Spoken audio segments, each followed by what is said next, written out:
What's up? How's work? Good? Yeah. Crazy. All Yeah.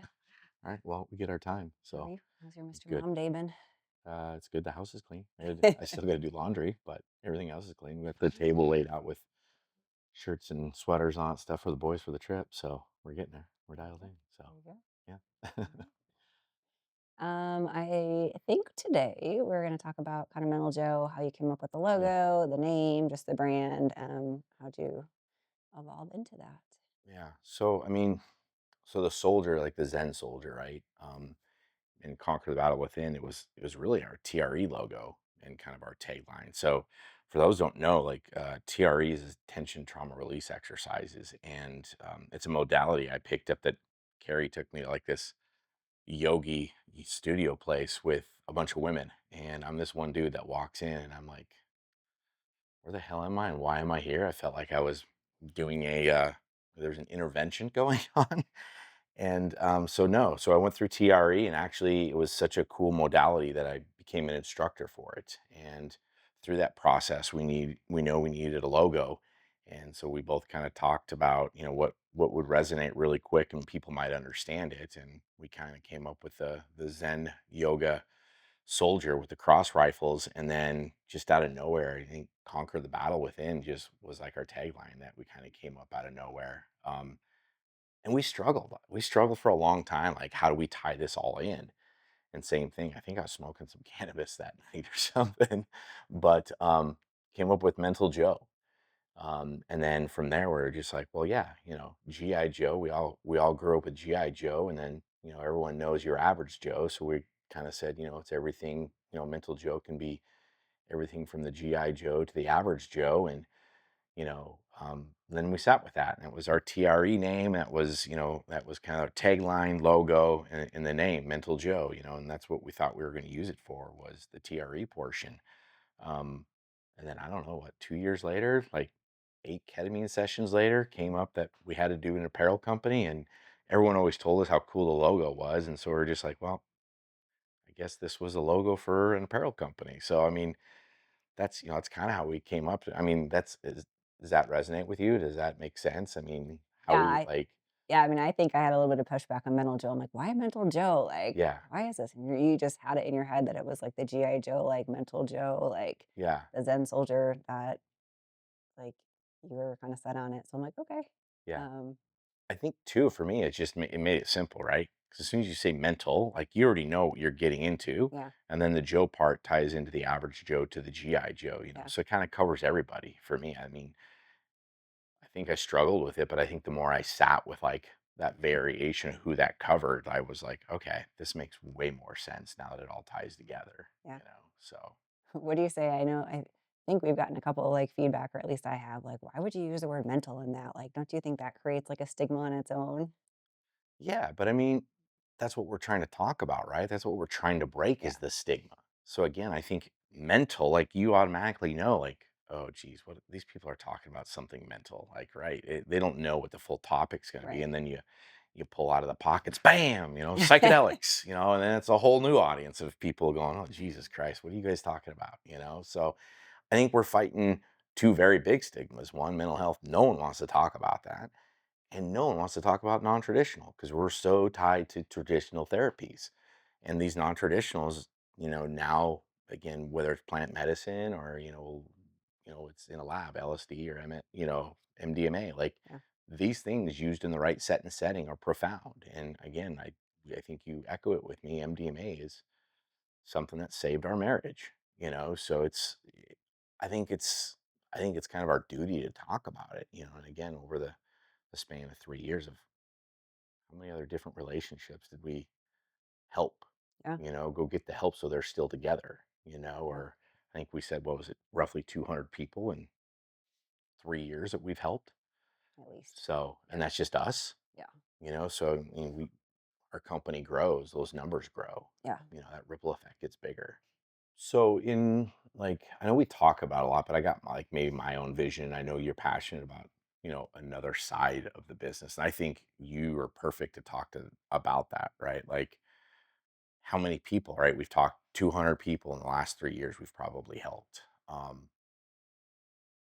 what do you see for mental Joe's future? Like, how's that feel to you? How does that sit with you? I know I have what in my idea, and we can talk about that, but from your standpoint, what's that look like to you? I mean, there's a lot of different pivots, and it all depends on finances. Yeah, I mean, ideally, I'd love for us to be a part of like a big or community or healing camp where there's a bunch of different modalities where people can continue to kind of heal. yeah, Um, I know for you, you're not necessarily interested in like the coaching space. You like to kind of get people set up with stuff yeah, and then get them connected to coaches and other people and things like yeah. that.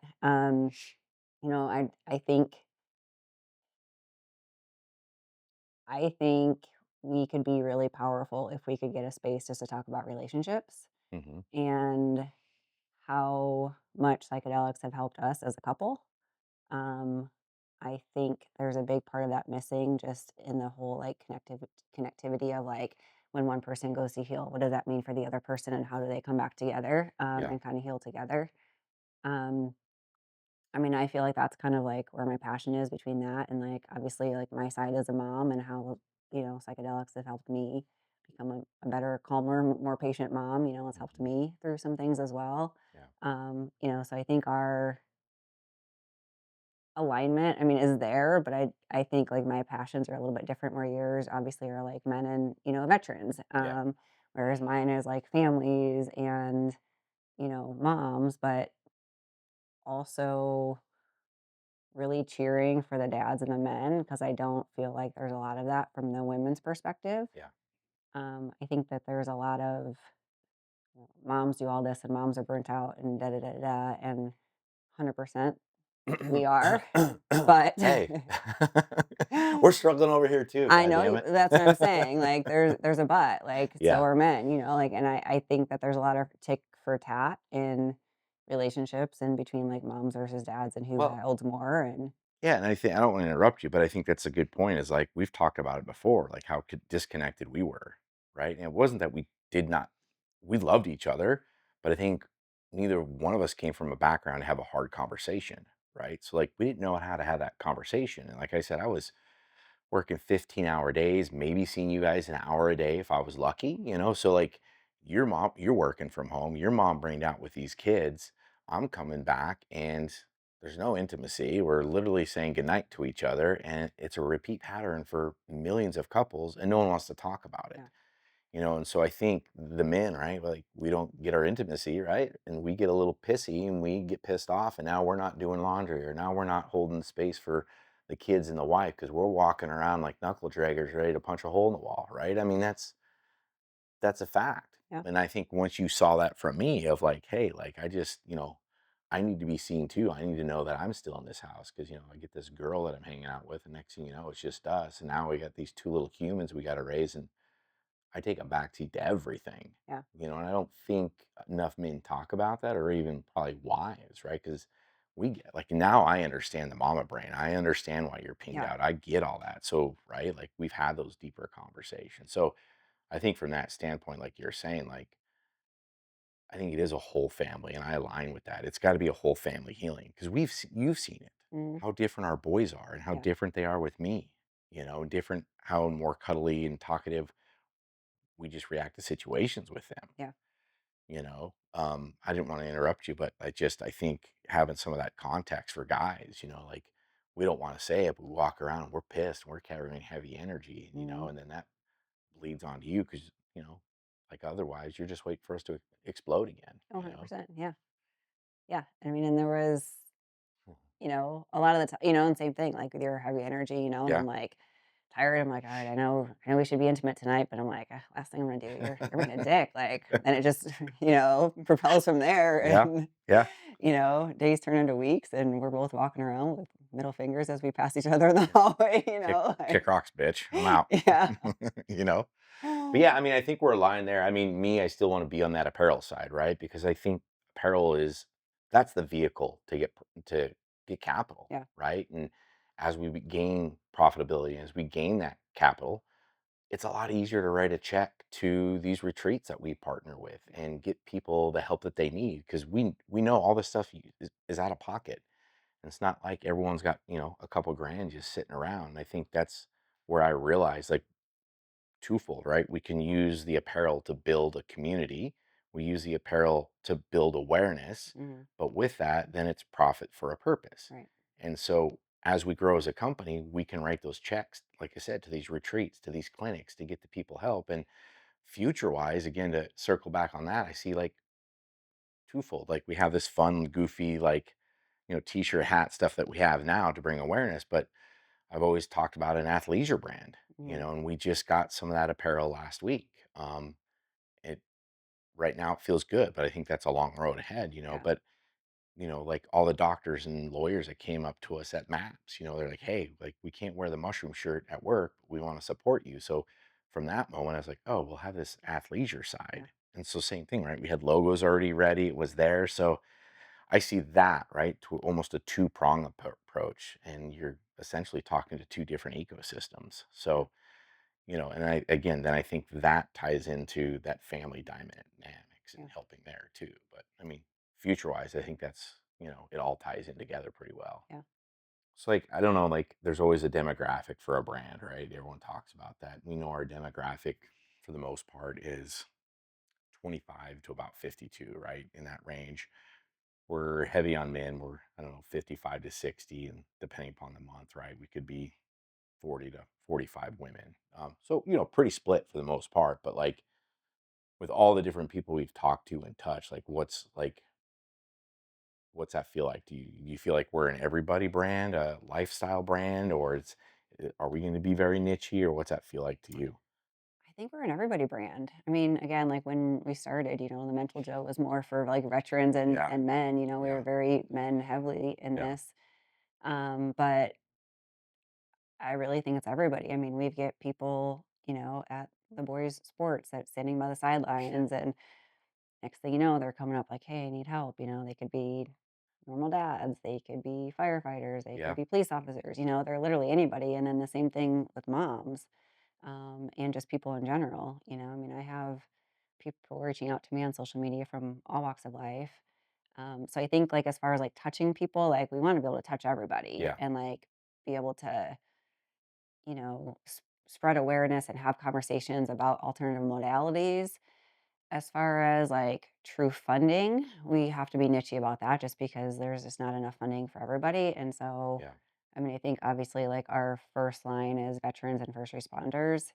Um, One, because we're able to partner with some organizations that hold those spaces for those, folks Hmm. for free or low cost. And so at least we can, refer them appropriately to get them some immediate help for low costs. Um, I mean, down the road, I'd love to be able to provide, financial services for, just low income and, you know, different demographic and different areas that need the space because there's so many people that need it. But, yeah, I mean, down the road, I'd love to partner with other foundations and organizations that would be willing to fund these for Yeah. different demographics. So I think our reach is everywhere, but our funding still has to be pretty Still has, nichey. yeah, yeah, and I think as we grow and the brand grows and people draw awareness of what we're trying to accomplish, I think there's a bigger buy-in. I think again we've heard it, right? Just be us. Like Mm, we're pretty rough around the edges at times, but I think we're very authentic and we really haven't changed our messaging from day one. Like we've pivoted, right, yeah, as a company from just our logo t-shirts to just solely psychedelics to where now we're bringing in like, gratitude shirts and yeah, our Be the Change hoodie and things of that nature. So same thing, right? Like not being so nichey, but still the end all goal is like, hey, like we really believe in these alternative modalities, non-traditional plant medicine, psychedelic therapies, right? yeah, We really wholeheartedly believe, right? If that space is held correctly, if that intention is projected correctly or whatever you want to call it, right? Like these are life-changing yeah, molecules, right? Like perfect example, I was talking with a firefighter this morning. I met with him for coffee, and he still can't believe that he actually jumped down the hole and did the ketamine thing. And, the feedback that he was giving me this morning was like, dude, like everyone talks about how I'm nicer and I'm not so edgy and I'm not pissed off and I'm not. It was even my wife when she's running around like a crackhead in the house. He's like, I just grab her mm, by the arm and say, hey, take a deep breath, girl. It's okay. So it's like, it's really kind of cool to see some of these men of men that are, mhm, really diving down and leveling up. And because he has, now he's got like one firehouse that is just, as he calls it, full of knuckle draggers, yeah, and they're all doing ketamine now. yeah. because of it. And they're all coming out on the other side going, holy shit, dude, this is a game changer. And I get it. It's scary, right? No one wants to, one, you don't want to talk about your mental issues and you don't want to think you have mental issues. And then you don't want to talk about maybe that your marriage is on the rock. Like, Yeah. no one wants to talk about it. I think we need to, like, stop the word, like, mental health, Yeah. mental issues, like, mental Yeah. whatever, like, it's life, like, It's life life. happens, and life Yeah. is stressful, and life is pings you out, and life is, like, all of these things, and so I think for some people, for them to, like, to go down the road of, like, ketamine or psychedelics, like, Yeah. I think they have to have some crazy Like they mental think they have to health have full on conditions, or that PTSD or they're, something. like, It's, yeah. literally at the end of the ropes, where they've got a gun to their head, and, like, that's Yeah. not the case, That's like, you not the don't have case. to get that to Yeah. that point to, like, jump down these rabbit Well, holes. and your first line of defense doesn't, again, I always get shit for it, but it doesn't have to be an SSRI. It doesn't have to be an antidepressant. Like maybe that's where I say like psychedelics are for everybody. Again, with the right set and setting. Because like if you're going through some shit, we all go through some shit. Like, why is the first line of defense that I just need to go pop a pill? Like, no, like what's going on in your life, right? Like, what are the variables? Yeah. Yeah, It's more than that, I you know? agree. I also do think, though, there's a time and place for Agreed. for Yeah. meds, and I mean, and Agreed. if you remember with me, when I had Yeah. the postpartum stuff, I'm like, and I couldn't get anybody to prescribe me No. meds at the time, You had to take my old shit in the cupboard. and I took your old shit, and it worked for the time being, Yeah. Yeah. like, again, like, would there have been a better route? Possibly, but at the Yeah. time, like, I needed an immediate intervention, Right. and that helped me get through until I was, Yeah, couldn't think and of that's why things. I guess that's my point is like I understand those are needed for certain situations, right? Like I don't want to poo-poo them. They did get me through life, but very fucking numb. They got me Right. through life. But I guess my point is if people knew about these other modalities and these other mind resets, that maybe Yeah. going to the doctor and trying to get Wellbutrin or Paxil or whatever they're going to throw at you, maybe that's not a first line of defense. Maybe it's, oh, microdosing is legal and I can do it here in these states and da, da, da, right? Like maybe that's a full context of some different mental health as opposed to let me just go get a pharmaceutical. I don't know. That's my take, you know? Also, it's looking at, like, people's daily lifestyles, Yeah. Well, that's what I'm saying by other variables. Like what's your diet look like? Yeah, What's your stress look like? Have you gotten enough exercise? Have you been out in the sun? yeah, Like, are you scrolling on your phone constantly? Are you playing with your kid? Like, that's what I mean. There's yeah, all these other variables. And if you think about it, you and I have been on the other side of that. That doctor doesn't ask those yeah, questions necessarily. Oh, you're depressed. Oh, you got, okay, cool. Here's the pill. yeah, They don't ask about your diet. They don't ask about yeah, anything else. And that's kind of my point. Like, it needs to be a bigger holistic picture yeah, as opposed to, oh, these are your symptoms. Here's X to yeah, get you through the days. Again, I know set and setting, I know there's timing for it, but like, that's our immediate reaction anymore. yeah, As opposed, well, what's going on?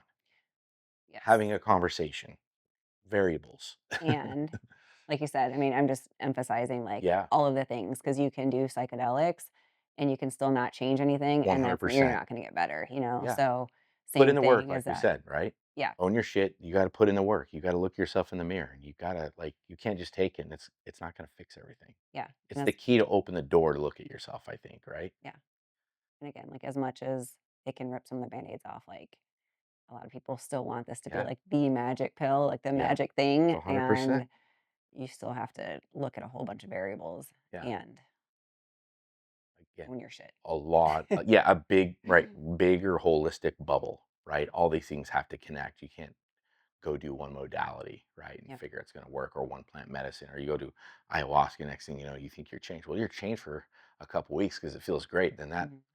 that glow period ends, and it's like now you're back in a house that triggers you, and now you're in an environment that triggers you, and you're in a job that you hate. Like that's where like we said before, that's where when you get the control alt delete or you get that reset, you've got those windows Yeah. where your neuroplasticity is bigger, and you have the ability to put different things in life, whether it's the gym or journaling or meditation or getting up early or Yeah. whatever that looks like.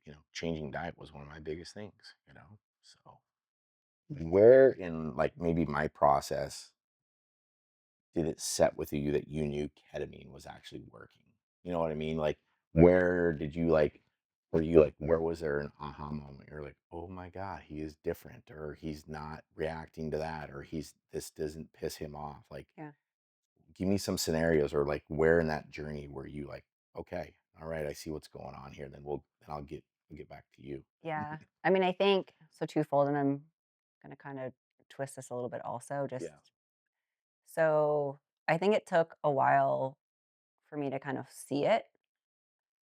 I think I saw it. I think I was still scared that, Mm. like, you're gonna fall back. Like, Yeah. I didn't know how long that was gonna work because, like, I mean, there would even be times that you'd get on med changes, and it might seem to work for, a month or 2 where Yeah. you seemed a little bit more stable. So, I know that, like you said, you're like, "I'm feel better and I'm great," and I think I was like, "Okay, I see it," but I think I still had a lot of blockages up where I was still maybe a little hesitant Yeah. to truly believe if this was gonna stick long term and, like, what that would look like, and, because there were times that obviously so in ketamine, you do a typically 6 series load is what they call it, and then you can do boosters, depending on how you feel, and so, for a while, you're doing boosters almost Oof. every month and then, Yeah. like, every other month, and again, I think it goes back to, the set and setting wasn't the best, in the clinics that you were going to in early on, Yeah.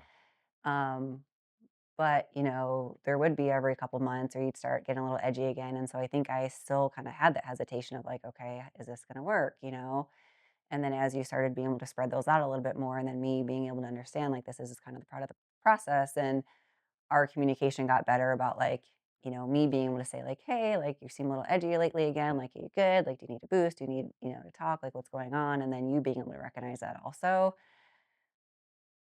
So I guess, like, my long answer is it took a while for me to believe it, I Yeah. guess, And because that's again, fair. like, I didn't know, and there like I said, there had been things that seemed to work for a little while and then, Yeah. they'd fall back, and so I'm like, "Is this kinda how it's gonna be, Well, this constant cycle?" I was the same way. Like I was like, you know, right? Because I would do really well for like 3 weeks, and then like something would like set me off, and I'm like, same thing. I was like, what the hell, man? This stuff isn't working. But then I think as I was really keeping track of it and realizing, oh shit, like I haven't done a ketamine boost in 5 months. Like, okay, I made it 5 months without losing my shit Yeah, completely. And then same thing, I think it was, so I get that where you're at, like, oh God, he's here he goes again. But I mean, it was always good feedback for me. I knew it was changing when I could feel like myself, like really getting tense, or like the OCD would really mm, kick in on a high level, and this house would get super dialed in. I get, anxious with the boys. I was yeah, like, okay, it's time again. Um, yeah, I mean, that's super fair. Because I could feel that myself. Because same thing, I was like, oh man, I don't want to fall back into this, yeah. you know. Um, And, I mean, again, to give you some credit, you didn't have any integration, you didn't have any coaching along with that, so there wasn't anybody telling you, like, "Pay attention to your triggers, when you start to feel this way, like, what can yeah. you do to kinda come back?" Like I took the knuckle dragger approach to yeah, all this shit in the beginning for sure because we just didn't know.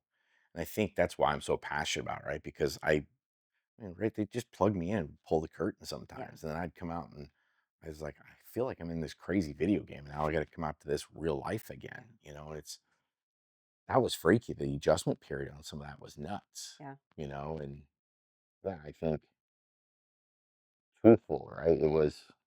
It sucked doing it alone, but I think I learned a lot, and I learned a lot quick because I had to pick up my own triggers. I had to pick up why things pissed me off. And I think me being able to recognize that and voice that to you kind of probably helped you along to be like, okay, like he's understanding this shit and he's figuring it out on his yeah. own, right? I mean, is that fair? Yeah, I mean, I think the like, it became really cool when, you'd come home and you'd be like, "Hey, I pieced this together," like, I was Yeah. working out or whatever, and I realized, like, this and what this is why I reacted to this, and, like, I can really sit with that now and feel it, and, like, that's the cool stuff, is, like, now, like and, like, how far ahead we are from, like, where we were back then, just in, like, Hmm. those conversations and being able to recognize triggers and things that, have come up. And I think it's important, to note, and I think this is one thing you tell people too, is to notice the small wins, Yeah. notice the little things, notice, how you may have gotten really triggered over something that like you're like, like not a big deal, or how quick you can recover from something. So instead of being pissed off for two Yeah. hours, it's 5 minutes and you're be able to step back and like recognize that. Yeah.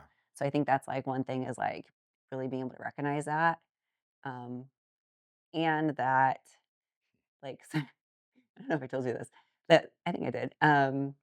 but, like, psychedelics aren't gonna change the person, you know? So, like, Yeah. because you can be brash, you can have some high energy, you Yeah. know, I'm a high sometimes. energy dude. I Yeah, I own it. Like, and I fucking deal with it. and I think at some point I was like I think that's when I was kinda pushing you to try to do bufo, and I was like, "Ah, can you just do bufo? Like, I think you need some more shit," and you're like, "I'm good." I'm like, "Yeah, I don't know," and then, like, literally, I was like, had thought, I'm like, "Okay, like, this isn't gonna change who he is," Yeah. you know, like, you're high energy, you're gonna get and, you know, frustrated sometimes, like, that's just who you are, like, and I Yeah. can't expect you to, like, change I'm not that, gonna and, be like perfect. yeah, but God it damn was it. more like it was more of my reactions, so it was, like, more my boundaries, Yeah. you know, and so Yeah. it was, like, more like, why am I reacting that way, you know, just from, like, a little bit of, like, you know, I guess finding my safe space again fully and, like, just Yeah. knowing just because you're, like, a little fired up about something, like, I'm still safe, like, you're not gonna go off the deep end, you No. know? Like, I gotta vent. I gotta get it off my chest. It pisses me off, you Yeah. know, and if I can't talk about it, then it gets stores, right? So some of the times I gotta vomit for 5 minutes and let it get up, and then once I vomit and get it off my chest, I'm like, then I can analyze and go, okay, I don't need to be pissed off about Yeah, that. I get why I'm mad. I understand why I'm upset, but yeah, like, I don't need to carry that anymore, right. you know? But I mean, to circle back to you, like, I know, like, be again, let's talk about being brash, right? Like, I remember you coming out, like me and the boys are in the pool and we're swimming, Mhm. and you like the way you came outside, like I could just tell like you were pissed. I don't know what you were pissed off about, but I'm like, I'm having a great time with the boys, and you come out like a bull in a china shop. You're on your phone, you grab a beer, and then you just go sit down. And I think for me at that moment, I was kind of like, no, you're not fucking gonna sit over here on your phone and have a beer. You're gonna get in the pool with your family and you're gonna enjoy the day. And whatever you're pissed off about, you need to count to 10. Like, I feel like that's where like the me I don't want to call it momentum, but like maybe the relationship kind of like where now like I know you're holding space for me for a Yeah, long time, but I feel like to me, that's where the pivot kind of happened, where I don't want to say I called you out, but like really recognize like I'm not the only one holding heavy energy in the yeah, house. Does that make sense? yeah. Yeah. Well, and again, I mean, I think we talked about that, you know, like, part of the reason I did that, and I think a lot of moms or people do things, you know, is that I was, like, so pinged out that I was just zoning out even more, you know? So for me to go in to sit and, like, look at my phone and scroll was, like, trying to, like, regulate, which is, like, not the way to do that, obviously, you know? Yeah. Like, you need to sit with your feelings, you need to go for a walk, you need to, like, breathe, you know? But again, I think people get so caught up in, like, the day to day and, like, the nonstop, they don't even stop and pause for 5 minutes to go, like, "What is going on?" Like, and just breathe and just download, you know, and just be like, "Oof," Yeah. you know? So I think that was just it, was just that constant, like, busy for whatever, because I was trying to, like, numb out, and the phone and, like, a beer was a distraction, you Yeah. know? And then I remember, like, when I started microdosing, you know, and I think it was, like, 3 or 4 weeks later, and I was like, "Huh, I haven't had a beer in, like, 2 weeks." Yep. You know, it just literally stopped, like, you Yeah. know, and it wasn't like I drank a lot, I'd have a glass of wine or a beer at night, you know, but all of a sudden I was like, "Huh, I haven't had a drink in, like, 2 weeks, interesting." Yeah. I mean, when did you through I think probably microdosing opened up, right? The old neurotransmitters to talk to each other, but like at what point was there a jump off for you, I guess, where you're like, okay, I really need to dig into some stuff. I need to go on a retreat or I need to go to Mexico or what have you, right? To go look into this stuff. Like when was that for you? I don't even remember how I decided to do the psilocybin ceremony. And I wasn't nervous about that one. I think the opportunity kinda came up, and I was like, "I'm Yeah. gonna do this," and you were in full support of it, and had no idea what to expect. I don't know, because I don't know that I knew what I needed. Hmm. I don't think a lot of people do, No, I you don't think know? so either. Yeah. But I think even after, like, my first psilocybin ceremony, because again, I don't feel like I got a ton out of that, even though when I look back and I did, because there was just still pretty big downloads afterwards. Yeah.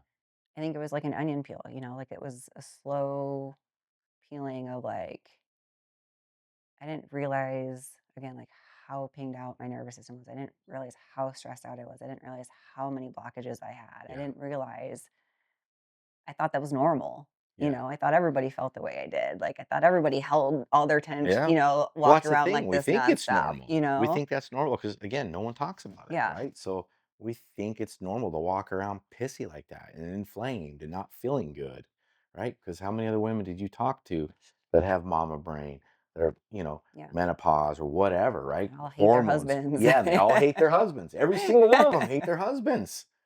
But, I get that and I understand it. We're Yeah. we're big kids.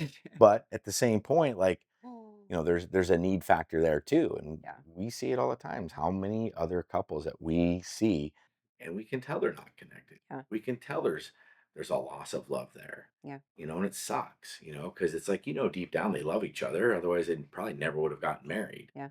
But, then life happens and kids happens and resentment builds and you build walls up against each other and you don't want to have a hard conversation. And you're probably both drinking too much, and maybe one, if not both of you, are on some kind of antidepressant, and you're just numb and you're Yeah. just trying to make it to Friday so you can breathe Saturday morning.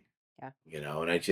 And I think that's why, again, like, I think that's is why this is such a passion project for both of Yeah. us. And it's, for me, I think it's cool, right? Because we can see, right, 5 years ago, May, Yeah.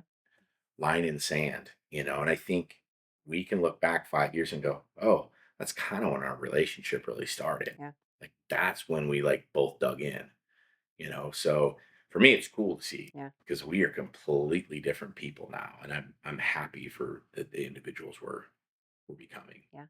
Well, and like I didn't, again with kind of peeling back the layers, like at first I was like realized just some basic things like I needed to set boundaries with certain people in certain areas Yeah. in my life, and then it was like, oh, I need to like just be more calm about these things. I need to be more present. Like, oh, I can be more playful with the boys and actually jump in the pool and play with them, Yeah. like, and I always thought I was a great mom and I've always played with the boys, but there were certain things that like I still kind of stood back from, so just, and then again, even just with you, like being able to be playful again with you again, has been, I think, one of the biggest things that we've been working on, or I've been working on in the last year and a half or 2 years, Well, is and I just, know too, it's like, I know you need your downtime now, and it's like, if you don't take it, I force it on you. yeah, Like, go to the gym. I don't want you in the house. Go on a walk. yeah, I don't care, but you need 40 minutes out of this house. Do not yeah, come back. Don't take your phone. Go disappear. So I think yeah, it's same thing. I think it helps you knowing I can hold the space and take care of the boys and nothing's going to go awry and I'm not going to be,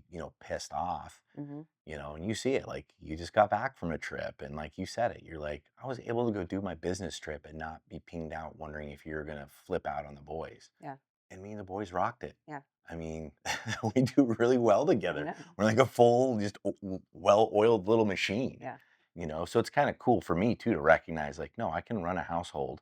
I don't need your decisions. yeah, I love your decisions, but like, we can get it done too. yeah, But I think that space comes from I had to earn your trust back yeah, too, yeah, and I think you had to learn to let go of some stuff slowly to see, like, okay, what's this dude? What can he handle? yeah, What can he take on? And the more you started giving me and letting loose, like, that freed up time for you to go do stuff too. yeah, for So I sure, think that's the other thing is us men have to realize, like, sure, we have our own heavy load, but like, we need to take more on too, because there is a whole lot that the women do that. Like, how many men know the size of their son's shoes? Not many. It's just, I mean, or like, what size shirt do they wear? I don't know. Go ask the wife, right? Like, if we can take even those tiny decisions off the yeah. plate, right? I think that builds room for those women to, again, maybe find themselves and, But part of that's like our fault, like, and I don't know if it's yeah, just a mom thing or survival thing. I mean, shirt size shouldn't freaking matter, but like, but it does. right. But I'm just saying, like, I mean, those are all things we hold just in our head, Yeah. that, and I don't know if it just comes from like, again, we've talked about just like survival of the fittest and like how evolution works and, Yeah. how in every other species, the mom and the babies are, essentially attached, and Yeah. take care of them, and moms, breasts supposedly feed the baby, except for Yeah. me. Like things like that, and so like, I think it's pretty normal for moms to do all the nighttime feedings and to truly feel Yeah. responsible. Plus, we grew the baby and we could feel them, Yeah. like it's a different connection, like you said, to like truly feeling like you are 100% responsible for keeping this little human alive for the Yeah. first 7 years, Well, and I you think know? that's what I mean, like, men literally take a back seat, and it's not like the women do that on Yeah, purpose, like, they now have to take care of this thing, baby, that, like, can't take care of itself, yeah, right? Like, and us men, we're like, "What the hell do we do?" Like, we wipe a butt, put on a new diaper, and yeah, try to bottle feed when you're tired, and that's like, we don't know what the yeah, hell we're doing, we're yeah, leaning on you for that, you know? So there's no book to it, right? I mean, everyone's got a different opinion on how to do it and how to guide that yeah, space, but I don't think anyone's real genuine about it at times, like, yeah. there's some gnarly conversations that need to happen, you know, Well, and and it's hard too, because then it's like I could go down the whole parenting rabbit hole, but about different decisions, yeah. like, do you let your kid cry it out? Do you, snuggle them? Do you do all these things, And so, like, I mean, a lot of things that took us, you typically followed my lead because I made you. Yeah. Well, and Connor's 8, and we still snuggle him every night, I know, so, which is amazing. It's yeah, going to end soon. I thought it ended and I was heartbroken and it hasn't. yeah. So, He asked for you last night, so it's all good in the hood.